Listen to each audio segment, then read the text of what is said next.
हम बात करने वाले हैं आज तारा, यानी लेकर हम दीवाना दिल में। आज हम आपको न्यू अपडेट ये देने वाले हैं कि जो वर्तिका है वो बार बार आ जाती है सम्राट को बचाने के लिए, क्योंकि वो सम्राट के बिना रह नहीं पा रही हैं। घर वाले इस बात से हो चुके हैं परेशान कि वो चाहते हैं कि सम्राट की ज़िंदगी में से वर्तिका चली जाए हमेशा के लिए। तो अब उनकी माँ भी यही चाहती हैं कि उनकी बेटी ना सम्राट से मिले, लेकिन वर्तिका को नहीं पड़ रहा है अब भी सुकून, क्योंकि सम्राट के बिना उन्हें लगता है अपनी ज़िंदगी उनकी अधूरी है। इसलिए तारा ने अपनी माँ से भी कह दिया है कि वो कभी किसी से शादी भी नहीं करेंगे।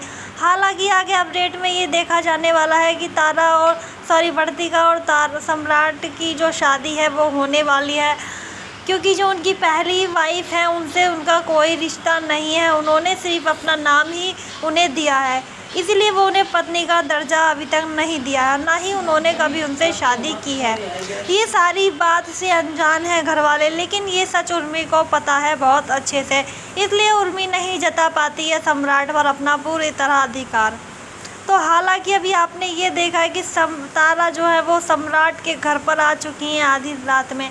अभी आप आने वाले एपिसोडों में ये देखेंगी कि सम्राट वर्तिका के घर जाकर खुद ही रहने वाले हैं, क्योंकि जो सूरज है वो वर्तिका को कर रहे हैं बहुत ज़्यादा परेशान। उन्होंने वर्तिका को बेहोश कर वर्तिका को किडनैप करने की कोशिश की और ज़बरदस्ती शादी करना चाहते थे, लेकिन सही समय पे उनकी माँ पहुँच चुकी हैं उनके पास। वो उन्हें सही समय पर बचा लेती हैं, लेकिन तारा को अभी तक होश भी नहीं आ रहा। इसी बात से उनकी मम्मी बहुत परेशान है और कहती हैं वर्तिका से छोड़ दो ये शहर, लेकिन वर्तिका सम्राट के वजह से नहीं छोड़ना चाहती हैं ये शहर। तो आपको हमारी अपडेट कैसी लग रही है, हमारा जो आपको डिटेल देते हैं वो कैसी लग रही है? अगर आप भी देखकर हम दीवाना दिल के फ़ैन हैं, आप भी सीरियल डेली देखते हो, तो हमारे चैनल को लाइक करो, सब्सक्राइब करो और आगे हमारे साथ मिलकर ये देखो क्या वर्तिका और सम्राट की जोड़ी इस जन्म में भी हो पाएगी सफल? क्या वो दोनों इस जन्म में भी पति पत्नी बने रहेंगे? क्या आ जाएगा उनके बीच में कोई और? तो यही देखना है कि उर्मी तो उनकी वाइफ है नहीं, लेकिन वर्तिका उनकी वाइफ है पिछले जन्म की। इस जन्म में भी वर्तिका की शादी बहुत जल्दी सम्राट से होने वाली है, क्योंकि दोनों ही नहीं रह पा रहे हैं एक दूसरे से दूर। और दूसरी बात यह है कि अब जो सम्राट है उनके दिल में भी वर्तिका के लिए फीलिंग जगने लगी है।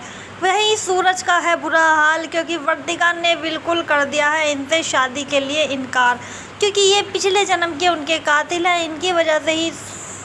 इन सूरज की वजह से ही सम्राट और तारा का रिश्ता इस तगार पर आ गया था कि वो दोनों एक दूसरे से जुदा हो गए थे और तारा को दूसरा जन्म लेना पड़ा।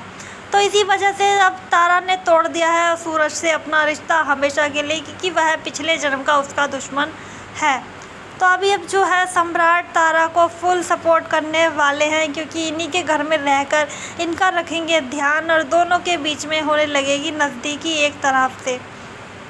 लेकिन अब वर्तिका अपना मन बदल चुकी है, वो नहीं चाहती हैं कि सम्राट उनके पास आए, इसलिए वो जानबूझकर सम्राट को कर रही हैं इग्नोर बार बार। लेकिन हालांकि हमारी अपडेट आपको अच्छी लग रही है तो हमारे चैनल को आप सब्सक्राइब कीजिए, लाइक कीजिए। इससे भी अच्छी वीडियो हम आपके लिए नेक्स्ट बना के लेकर आने वाले हैं। लेकर हम दीवाना दिल में आपको वो सारी ही बातें बताने वाले हैं जो आप जानना चाहते हो।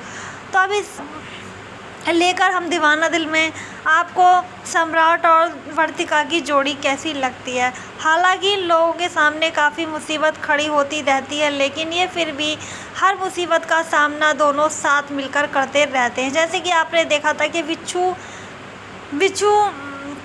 जैसे कि पिछले जन्म में तारा ने सम्राट की जान बचाई थी कॉकरोच से, इसी जन्म में सम्राट ने बचाई है वर्तिका की जान, क्योंकि वो जानता था कि गंगा जल से ये बिच्छू मायावी चले